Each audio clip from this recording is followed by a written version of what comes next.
Assalamualaikum warahmatullahi wabarakatuh. Perkenalkan, nama saya Okta Diana Mulyani Tias dari Universitas Nusantara PGRI Kediri, Fakultas Keguruan dan Ilmu Pendidikan, Prodi Pendidikan Guru Sekolah Dasar. Di sini saya akan membuat video dan juga menceritakan tentang sejarah yang ada di kota kelahiran saya, yaitu Kota Nganjuk. Saya membuat video ini untuk memenuhi tugas dari salah satu matkul saya, yaitu konsep dasar IPS Sekolah Dasar. Alun-alun Nganjuk didirikan pada tahun 1830 yang berada di Jalan Ahmad Yani, tepatnya di depan Masjid Jami yang menjadi destinasi wisata di Nganjuk. Sisi selatan berdiri sebuah bangunan kokoh menjulang berupa monumen Kapten Kasihin. Monumen dikelilingi air mancur dan pagar dari besi. Bangunan monumen ini dibangun di masa pemerintahan Pak Prapto waktu menjadi Bupati Nganjuk, untuk mengenang Kapten Kasihin, pejuang kemerdekaan pada agresi Belanda tahun 1949 di wilayah Desa Kedungombo, Kecamatan Warujayan. Saya juga akan menceritakan tentang perjuangan Kapten Kasihin, kenapa bisa sangat dihormati dan dibangunkan patung monumen di alun-alun Nganjuk. Dahulu Desa Kedungombo, Kecamatan Tanjung Anom, dijadikan markas oleh Yon 22 Sriti Kompi II pada masa-masa Perang Kemerdekaan Indonesia. Di bawah pimpinan Kapten Kasihin sebagai pimpinan Kompi II, Desa Kedungombo menjadi salah satu daerah basis militer yang berada di sebelah barat Sungai Brantas. Beberapa kesatuan kelompok lain seperti Surti, CPM, Barisan M, Barisan Rahasia Bara, Yon 38 Resimen 34 Surabaya Marinir, dan Batalion Pancawati juga menetap Desa Kedungombo sebagai pusat strategi mereka. Mereka tinggal di rumah-rumah penduduk setempat.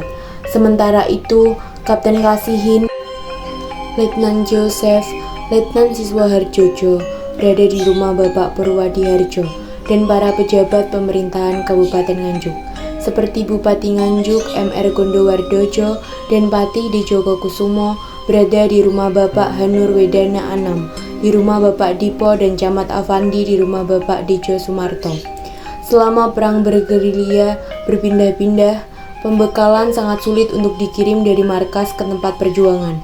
Termasuk di Desa Kedungombo sendiri juga tidak pernah dikirimi pembekalan.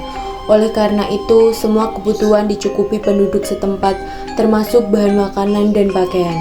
Sedangkan amunisi dan bahan peledak tetap dikirim dari kesatuan.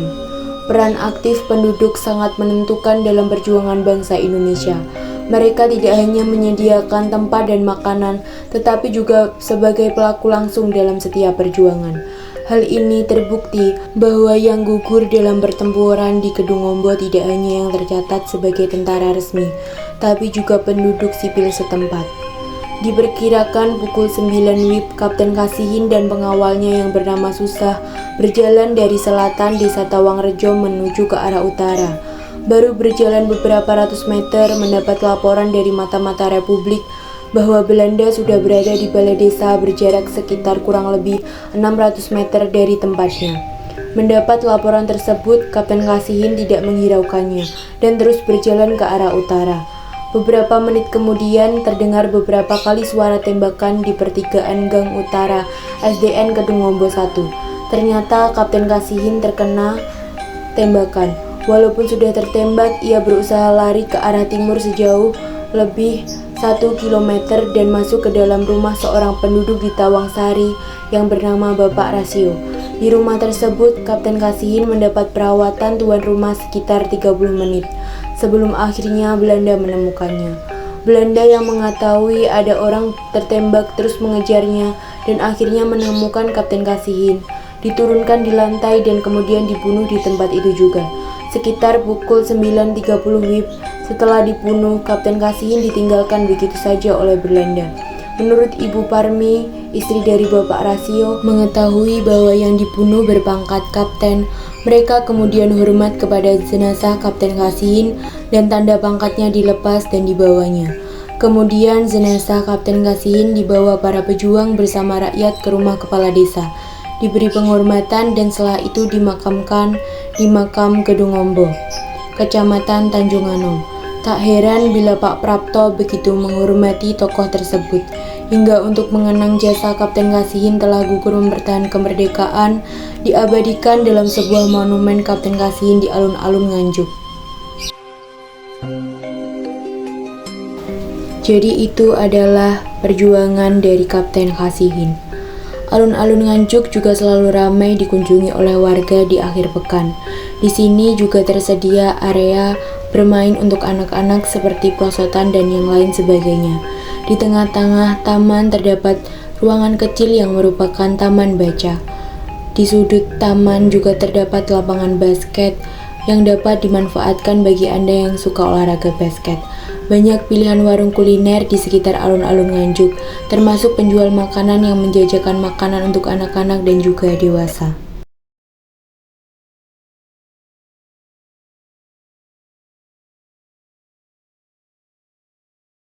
Sebelum saya mengakhiri video saya ini, saya akan menceritakan sedikit tentang kota kelahiran saya, yaitu kota Nganjuk. Kota Nganjuk disebut dengan kota Adipura. Kenapa bisa dijuluki dengan kota Adipura? Karena kota Nganjuk mendapatkan penghargaan bagi kota di seluruh Indonesia yang berhasil dalam kebersihan dan pengelolaan lingkungan perkotaan. Jadi, buat kalian yang mau berkunjung ke kota Nganjuk, kalian jangan khawatir. Di sini itu kotanya yang sangat nyaman, bersih, dan juga ramah lingkungan. Selain disebut dengan kota Adipura, kota Nganjuk juga disebut dengan kota angin. Kenapa bisa disebut dengan kota angin? Karena selama saya tinggal di kota Nganjuk ini, anginnya sangat terasa dibandingkan dari kota-kota yang ada di Jawa Timur dan bahkan kota-kota di seluruh Indonesia. Di kota Nganjuk juga banyak sekali tempat pariwisata yang harus kalian kunjungi. Yang utama yang harus kalian kunjungi adalah alun-alun Nganjuk. Kenapa harus alun-alun Nganjuk? Karena di sini tempatnya yang sangat nyaman dan juga ramah lingkungan. Selain itu, di sini juga menyediakan seperti taman untuk bermain anak-anak, lapangan basket, bahkan taman baca. Selain itu, di sini juga banyak sekali makanan khas dari kota Nganjuk. Sekian penjelasan saya tentang kota Nganjuk ini. Terima kasih. Jika teman-teman ingin berkunjung ke alun-alun Nganjuk, teman-teman bisa menggunakan Google Maps. Jika teman-teman dari Jalan Ahmad Yani, kalian ke utara terus sampai ke Tugu Jaya Stamba. Dari Tugu Jaya Stamba, masih ke utara, kalian akan menemukan pusat pertokoan yang ada di kota Nganjuk, seperti toko baju, elektronik, dan yang lainnya. Kita dapat menggunakan kendaraan umum atau pribadi untuk bisa menuju ke sana. Bahkan jalan kaki pun juga dapat menjadi alternatif berhemat untuk berkunjung ke sana juga. Alun-alun Nganjuk terletak di pusat kota di Kartoharjo dengan tata letak yang sangat strategis.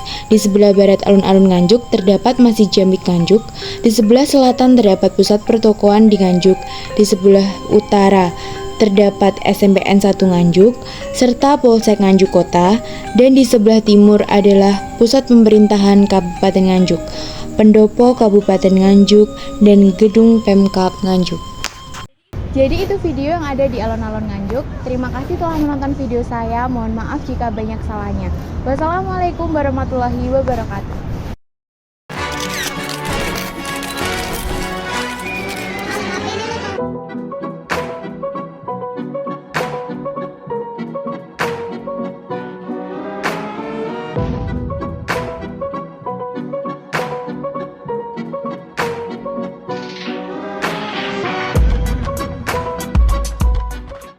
Karen Delman de Bellicom Camara.